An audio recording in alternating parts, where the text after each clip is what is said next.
As chair of the Senate Higher Education Committee, I would like to welcome you to our first joint conference committee this budget season, which is 2016-17. Joining me from the Senate are Senator Jim Seward, Senator Roback, who's the empty seat there, Senator Rich Funke, and we do have our alternate, Senator Joe Griffo. Also, the ranking member of the Senate Higher Education Committee, Senator Toby Stavisky. The agencies that will be addressed as part of our conference committee are State University of New York, City University of New York, Higher Education Services Corporation, State Education Department Office of Higher Education, and the Office of the Professions, and lastly, Council of the Arts. Senator Roback has just joined us, as you can see. At this point, I would like to name Ann Eisenhut as the recording secretary for the Senate. I would now like to turn this over to Assembly Member Glick for introductory remarks and a summary of the Assembly One House proposal. Thank you, Senator. Always a pleasure to work with you. I would like to enumerate the individuals from the Assembly who will be working on this subcommittee. My colleagues are Assembly members Bill Colton, Amy Paulin. Francisco Moya is not here and will be temporarily replaced by Assembly member Matt Titone, who is an alternate, and we also have another alternate, Kimberly Jean-Pierre, and we are very happy to have them here. In addition, we are pleased to have Assembly member Will Barkley and Gary Finch, who, because we have such a crowd, chose to sit in the cheap seats. So, but he is here. The Assembly will designate Katie Jositis as our recording secretary. And I would like to go over what are actually fairly lengthy highlights from the Assembly's proposal.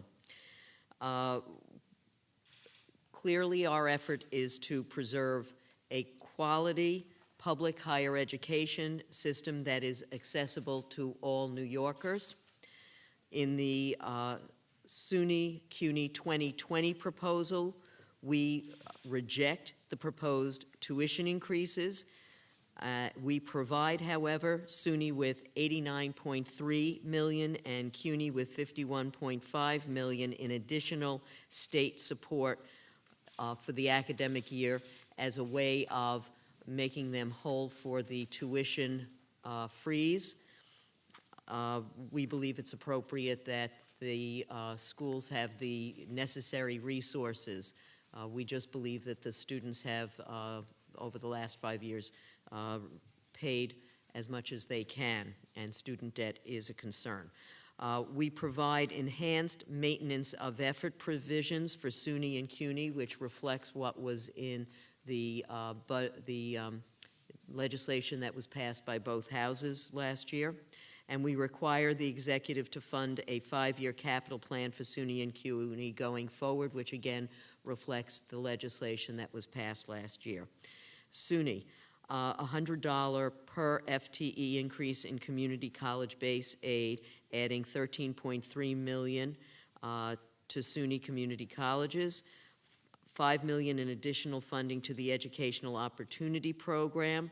We provide a restoration of $18.6 million for SUNY hospitals, $250,000 for the restoration of funding to the Cornell Veterinary School, $1.1 million restoration in funding for SUNY child care centers, $2 million in additional funding to the Attain Labs, $600,000 restoration for graduate diversity fellowships, $200 million in additional critical maintenance funding, and $200 million in what we refer to as expansion capital funding. That's real capital funding as opposed to fixing all the stuff that's broken. $50 million in additional capital funding for SUNY Downstate Hospital, and $20 million in capital funding for the Educational Opportunity Centers. CUNY, $485 million. We reject that cost shift to the City of New York. We likewise, as we did for SUNY and CUNY, it's $100 per FTE increase to the community college base aid, adding $6.2 million to the CUNY community colleges, $4.7 million increase to the SEEK program, which stands for Percy Sutton Search for Education, Elevation, and Knowledge, $2.8 million for the establishment of the CUNY School of Medicine at City College, $902,000 restoration to CUNY Child Care Centers, $225,000 increase to College Discovery, $1 million restoration for the Joseph Murphy Institute, a $2.5 million restoration for the ASAP program, $250,000 restoration for CUNY Pipeline, $137 million in additional critical maintenance funding, and $200 million in expansion capital funding. Higher Education Services Corporation, an increase to the maximum TAP award by $100 for FTE to make that a $5,265 FTE. We accept the executive's funding of $27 million for the DREAM Act and $500,000 for programs that were formerly funded by Federal College Choice Grant. State Education Department, we add $3.1 million to the Liberty Partnerships. We add $5.9 million to Higher Education Opportunity Program. We add $2.6 million to the Science and Technology Entry Program known as STEP, and add $1.9 million to the Collegiate Science and Technology Entry Program, CSTEP. And these are increases that are on top of what was the base that the Senate, the executive had included in the executive budget. We have a $1.5 million increase for Foster Youth College Success Program to allow for another cohort, and $8 million for the Teacher Opportunity Corps as part of My Brother's Keeper initiative. In Article 7 language, we modify the Executive DREAM Act proposal by substituting the Assembly's bill. We accept the executive's proposal to extend various procurement changes made in the 2011-2012 budget for SUNY and CUNY. We modify the executive's proposal to extend various scholarship programs by 5 years by making these programs permanent. We accept the executive proposal to establish a Stony Brook affiliation escrow fund, but we reject the executive's proposal to allow public accountancy firms to have up to 49% of non-professional ownership by those who are not licensed as CPAs or public accountants. And we make technical changes in the distribution of funding for the Foster Youth Initiative. It's a very comprehensive proposal, and as I warned you, a little bit lengthy. I think that we've done what we believe is an excellent job for supporting the future generation.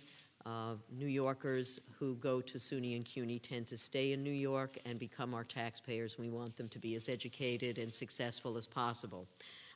If we will turn this back over to the Senate, but I reserve the right to have any of the members who want to have individual comments made after the Senate provides their report.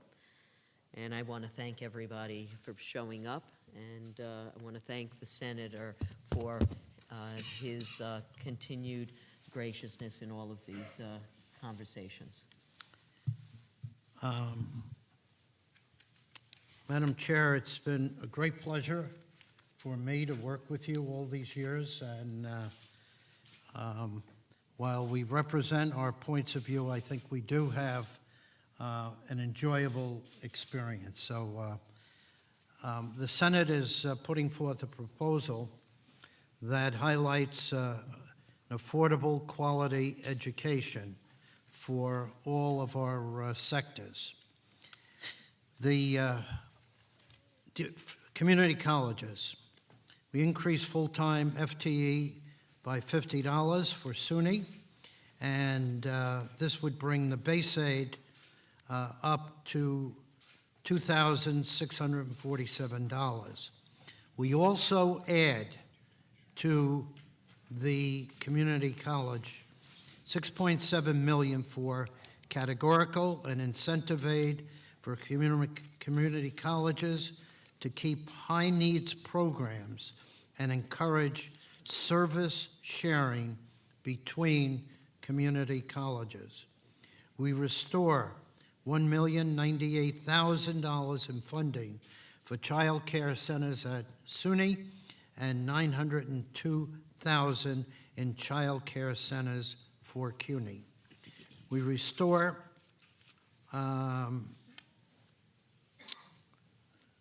the SUNY gap remediation program. The Senate budget restores $18.6 million for teaching hospitals at SUNY.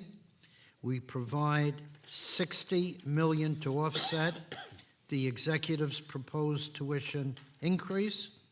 The Senate proposes the development of a new 5-year capital plan for both SUNY and CUNY, along with additional capital funding for both systems. And I would again reiterate something that we did during the regular session of 5-year capital plan for both SUNY and CUNY, critically important. Senate would cut the Higher Ed Services Corporation operating budget by $1 million, and maybe they will learn to give the legislature the information that they need in order to accurately work on their legislative proposals. Article 7, Senate budget takes the following actions with regard to the executive's Article 7 proposals. We accept the executive's proposal to require that New York City provide 30% of the operating cost and debt service expenses at CUNY's senior colleges. Legislation that I think it was in 1979 that I was the sponsor, co-sponsor of. The Senate encourages the executive and New York City mayor to work collaboratively so that the CUNY system is not negatively impacted. I took this as beyond my pay grade, Madam Chairman. You went right for it. Well, we just wanted to make it clear where we were coming from, but I agree with you that it's probably a higher power. In light of recent anti-Semitic events at CUNY campuses, Senate denies additional funding for CUNY until the administration has developed a plan for the safety of students of all faiths. As I was literally leaving, I had a call from Chancellor Milliken, and I am told by staff that at some point today, a plan was delivered by letter, in letter form, establishing that there is a plan. So I want to mention that CUNY was very quick in responding. We modify reauthorization of SUNY 2020 by removing language authorizing a tuition increase, increasing maintenance of effort requirements, as Madam Chairwoman indicated during the session and our legislative proposals that were vetoed by the governor, and providing an investment fund for the SUNY system. We modify the executive's proposal to create an affiliation escrow account between Stony Brook and Southampton by allowing Stony Brook to establish affiliations with any hospital system.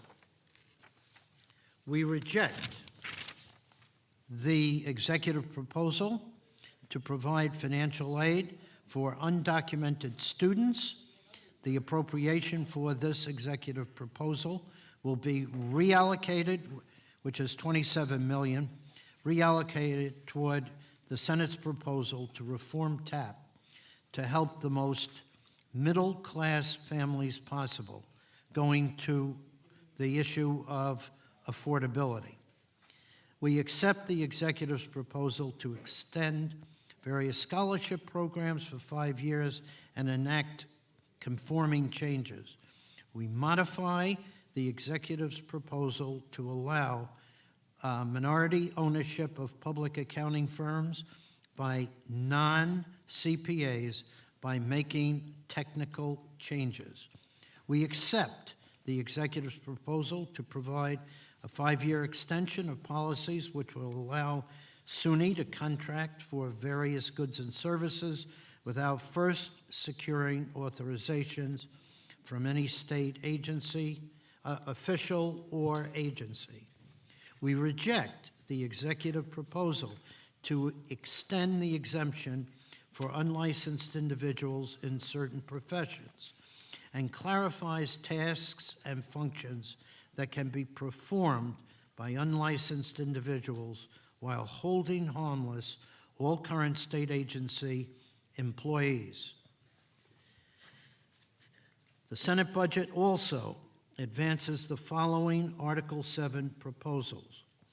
We ensure future Council of the Arts appropriation increases are distributed on a regionally equitable basis.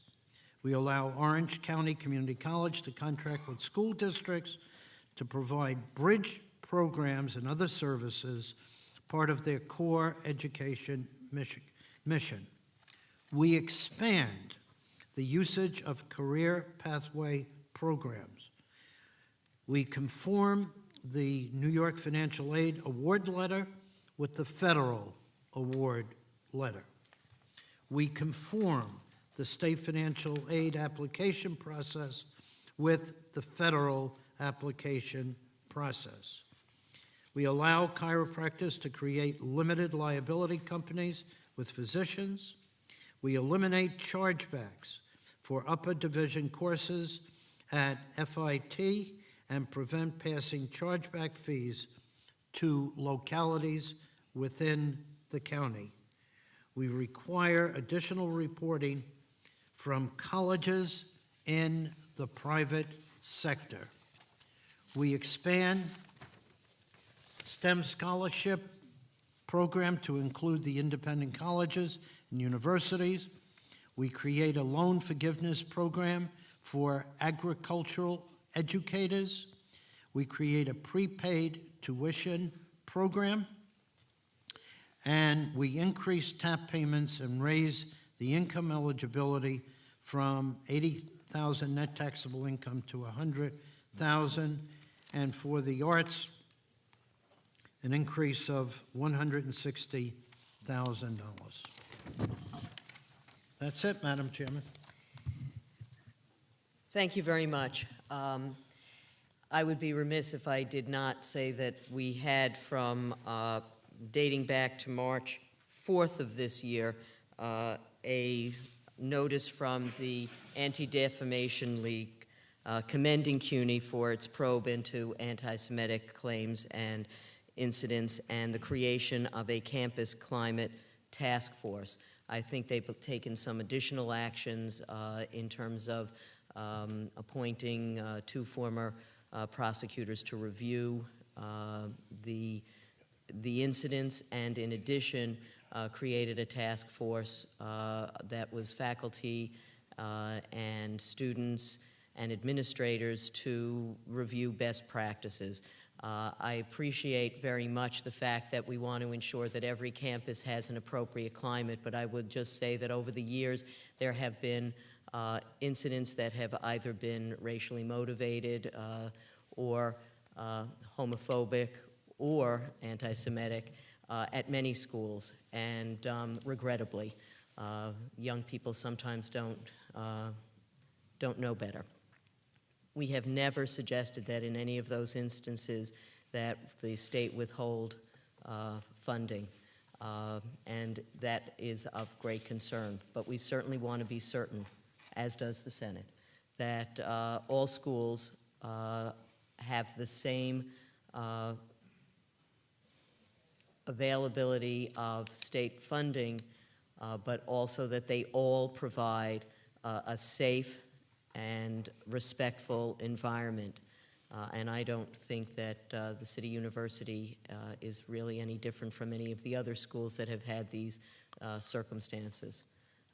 So I appreciate the Senate indicating that they have now received a plan, but I did want to point out that even prior to this week, they had taken steps, which was acknowledged by the Anti-Defamation League.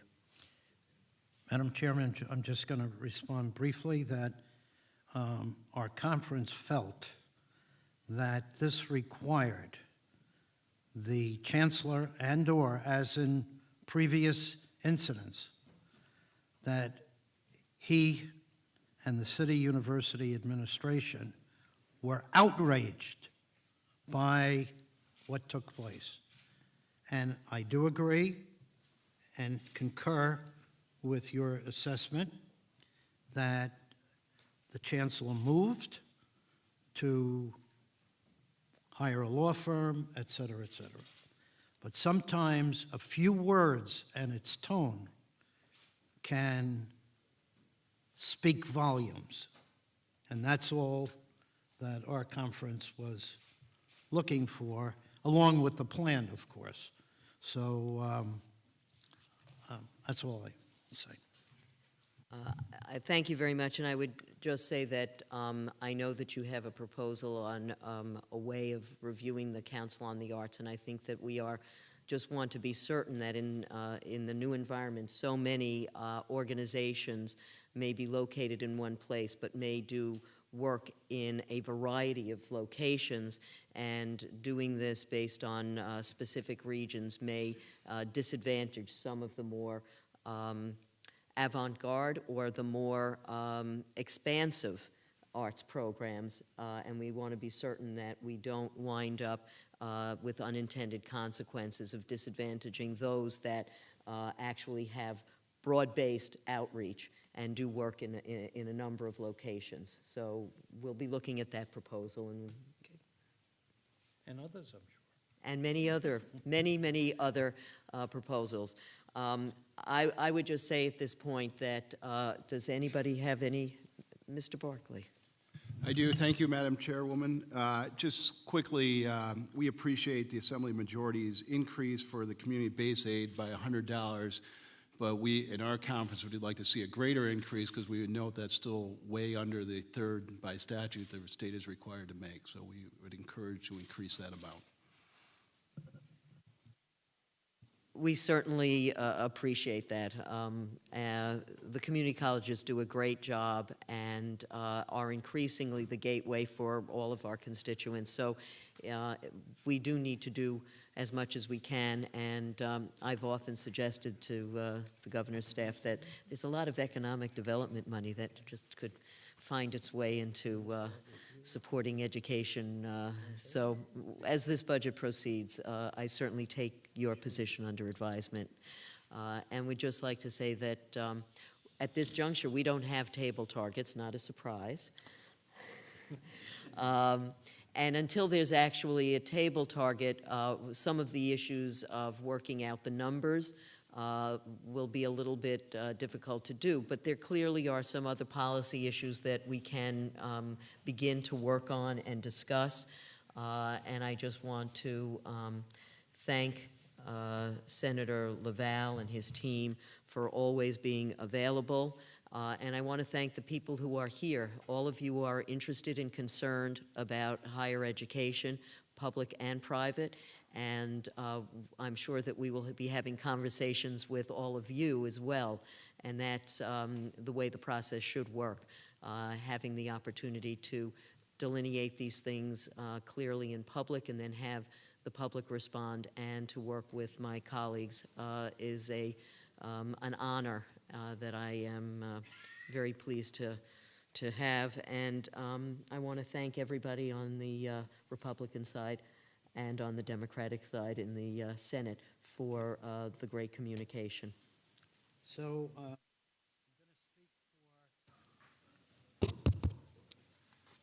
Assemblymember Glick and I, that if we don't get a target table amount, we're going to set our own. I like that. Senator Seward, we're going to go right down, see if anyone, I know Senator Stavisky does want to speak. Yep, very, very briefly, I just want to say I'm delighted to be serving on this conference committee again this year. And New York State, of course, is blessed with so many outstanding higher educational institutions, both public and private.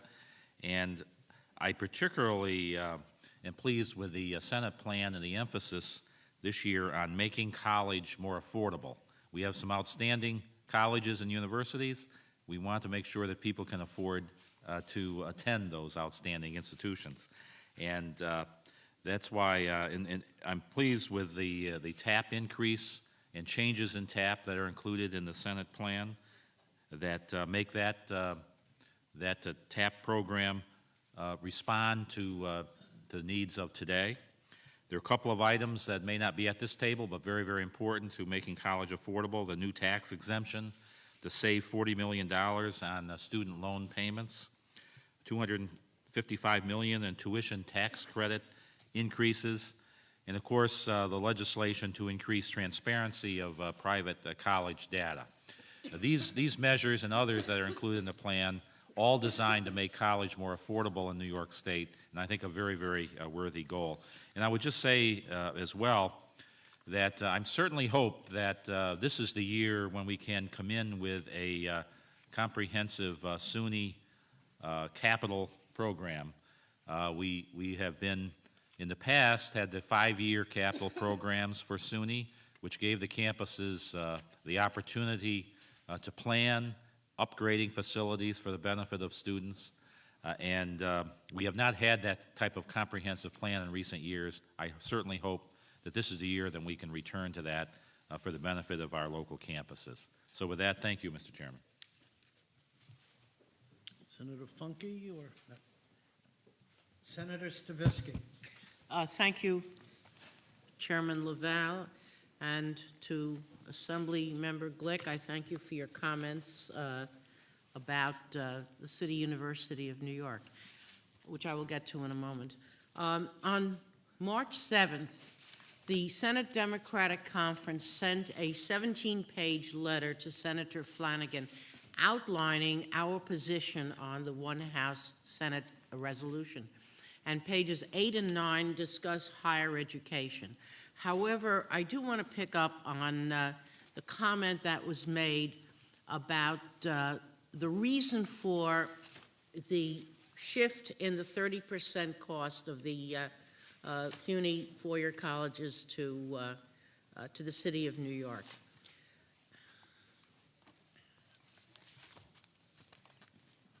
Everybody condemns anti-Semitism as being an insidious attack upon people's sensibilities, whether it be any kind of discrimination is wrong, and everybody has condemned it. However, the City University of New York had taken steps when it was first brought to their attention, and they hired the attorneys, and they did their due diligence, and they set up the task force, and so on. And all of this was outlined in a letter that we received, every legislator received today. To make the students pay for what other people have done, their bad acts, to me, is wrong. The City University of New York has a rich tradition going back to 1847 with the founding of City College, the Free Academy. And that's a mission, I think, that is in jeopardy, because we have to provide the kind of funding that will help the Jonas Salks of the world be educated and contribute to society, and to penalize them for the bad acts of a radical few, I think, is wrong. And the Senate Democratic Conference agrees, and we urge the restoration of the CUNY $485 million cut. Thank you. Well, more later. As soon as we get table targets or at the call of our leaders, we will, there will be an announcement, and we will have a second meeting, and we look forward to it. Thank you all for coming.